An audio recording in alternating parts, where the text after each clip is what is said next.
বিৰোধী ঐক্য মঞ্চৰ মাজত সমষ্টি তথা আসনৰ ভাগ বতৰাক লৈ চৰ্চা চলি থকাৰ সময়তে এইবাৰ বিৰোধী ঐক্য মঞ্চৰ মাজত সোমাব বিচাৰিছে বদৰুদ্দিন আজমল তথা AIDF আৰু AIDFৰ অখিল গগৈ আৰু লুৰিণজ্যোতি গগৈক তীব্ৰ সমালোচনা কৰি কংগ্ৰেছৰ সৈতে AIDFৰ মিত্ৰতা হ'লে AIDF ভংগ কৰি দিলেও আপত্তি নাই বুলি কৈছে। কেৱল ইমানেই নহয়, অখিল গগৈ লুৰিণজ্যোতি গগৈক গেলাকণী আখ্যা দিছে বদৰুদ্দিন আজমলে। এই সন্দৰ্ভত মই শিৱসাগৰ সমষ্টিৰ তথা বিধায়ক তথা ৰাইজৰ দলৰ সভাপতি অখিল গগৈক এই সন্দৰ্ভত মই জানিব বিচাৰিম যে যদিহে AIDFে তেওঁলোকৰ ঐক্য মঞ্চৰ লগত একেলগে থাকি তেওঁলোকে নিৰ্বাচন খেলিব বিচাৰে তেনেহ'লে অখিল গগৈৰ প্ৰতিক্ৰিয়া কি হ'ব, যিহেতু বিগত সময়ছোৱাত বদৰুদ্দিন আজমলক তীব্ৰ সমালোচনা কৰা সকলৰ ভিতৰত অন্যতম এগৰাকী আছিলে ৰাইজৰ দলৰ সভাপতি অখিল গগৈ।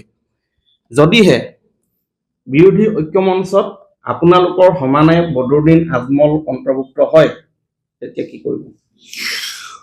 প্ৰথম কথা যে AIDF দলটো হ'ল এটা সাম্প্ৰদায়িক মুছলমান সাম্প্ৰদায়িক দল এটা, আৰু বিজেপি দলটো হ'ল এটা হিন্দু সাম্প্ৰদায়িক দল। এই দুইটা দলে আচলতে ইটো মুদ্ৰাৰ ইপিঠি সিপিঠি। গতিকে যদিহে AIDF অসমত থাকে তেতিয়াহ'লে বিজেপি অসমত থাকিব, আৰু যদিহে বিজেপি থাকে তেতিয়াহ'লে AIDFৰ নিচিনা মুছলিম দল থাকিব, সাম্প্ৰদায়িক দল থাকিব। গতিকে আমি যিহেতু বিজেপিটোক একেবাৰে শেষ কৰি দিব খুজিছো, সেইকাৰণে আমাৰ স্পষ্ট কথা যে মুছলমান দলৰ মাজতো সাম্প্ৰদায়িক দল থাকিব নালাগে। আৰু সেইকাৰণে মোৰ প্ৰস্তাৱটো হ'ল, মোৰ আটাইতকৈ, মই কোনো সঁচাকৈ বেয়া ভাৱ নৰখাকে দিয়া মোৰ আটাইতকৈ গুৰুত্বপূৰ্ণ প্ৰস্তাৱটো হ'ল যে AIDF দলটো ভাঙি দিব লাগে আৰু AIDF দলটো ভাঙি কংগ্ৰেছ দলত বিলীন কৰি দিব লাগে। একদম খোলা কথা। আপোনালোকে সকলোৱে জানে যে UMF আছিলে আগতে, UMF দলটো নিজে নিজে বিলুপ হৈ গ'ল, আপোনালোকে দেখিছে, মানুহখিনি গৈ কংগ্ৰেছত সোমাই দিলে। এতিয়া মই ভাবো যে AIDF দলত যিকেইজন মানুহ আছে, যিকেইজনে বিজেপিক ভোট দিয়া নাছিলে, যিবিলাকে এতিয়াও বিজেপিৰ বিৰোধিতা কৰে, যিবিলাকে বিজেপিক আকৌ ভোট দিছিলে ৰাজ্যসভাত, বিজেপিক ভোট দিছিলে ৰাষ্ট্ৰপতি নিৰ্বাচনত, তেওঁলোকক মই ভাবো যে চিট দিব নালাগে। কিন্তু যিবিলাকে বিজেপিক ভোট দিয়া নাছিলে বা নিজৰ স্থিতিত বিজেপি বিৰোধী স্থিতিত আছিলে, তেওঁলোকক মই ভাবো যে কংগ্ৰেছৰ পৰা চিট দি দিব লাগে।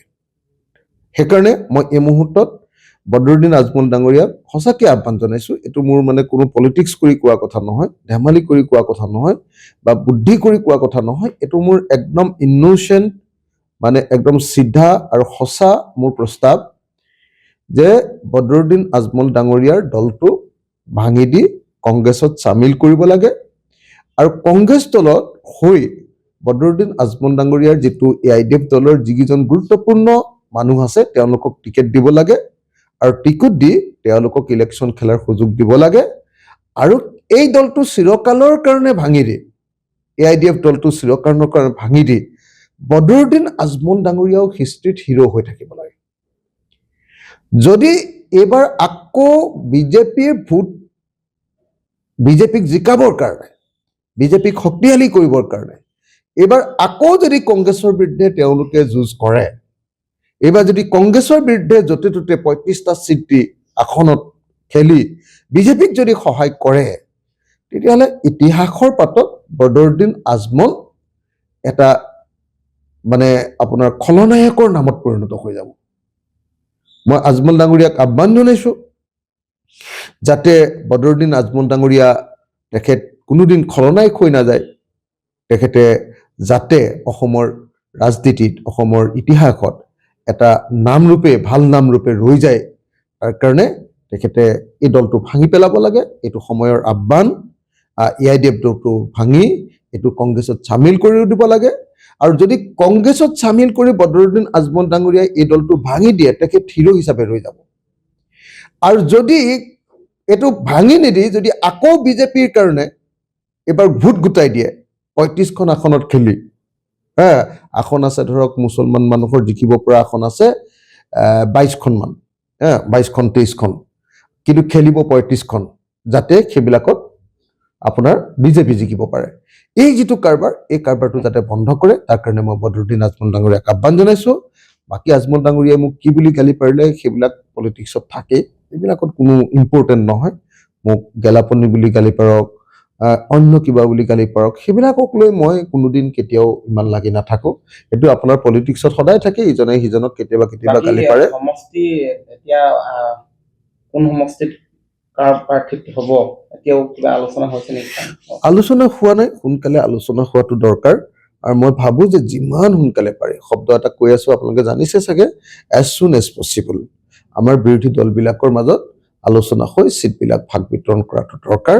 যিমান সোনকালে, যদি সেইটো যদি বাহিৰত কৈ দিলে বিজেপিয়ে গম পালে যদি অসুবিধা হয়, কিন্তু বিজেপিৰ কাৰণে ষ্ট্ৰেটেজি বনোৱাত যদি বেছি সুবিধা হয় সেইটো কৰিলে মানে বুলি ভাবে কোনোবাই, তেতিয়াহ'লে দৰকাৰ হয় সেইটো আমি চিক্ৰেট ৰাখি আমাৰ নিজৰ ভিতৰত অন্তত তহঁতি এইকেইটা চিটত খেলিবি দেই বুলি, এইকেইটা চিটত তহঁতৰ, এইকেইটা চিটত তহঁতৰ, এইকেইটা চিটত তহঁতৰ বুলি যদি আমি কথা পাতি থওঁ, তেতিয়াহ'লে কিন্তু আমাৰ সমস্যাটো সমাধান হ'ব। এয়া ৰাজ্য দলৰ সভাপতি অখিল গগৈ ভাষ্য। আৰু অনাগত সময়ত লক্ষণীয় হ'ব AIUDF দলে যিটো স্থিতিত আছে সেই স্থিতি সলনি কৰি তেওঁলোকৰ দলটো ভংগ কৰাৰ দিশে আগবাঢ়িব নে তেওঁলোকে নতুন এক পৰিকল্পনাৰে এই যি বিৰোধী ঐক্য মঞ্চ তেওঁলোকৰ লগত চামিল হৈ কি ধৰণে অনাগত দিনত যুঁজত অৱতীৰ্ণ হ'ব সেয়া লক্ষণীয় হ'ব। আপুনি বিচৰা বাতৰি পাব কেৱল নিউজ 18 এপত। নিউজ 18 এপ ডাউনলোড কৰিবলৈ স্কেন কৰক এই QR কোড। গুগল প্লে ষ্টৰতো পাব এই নিউজ 18 এপ।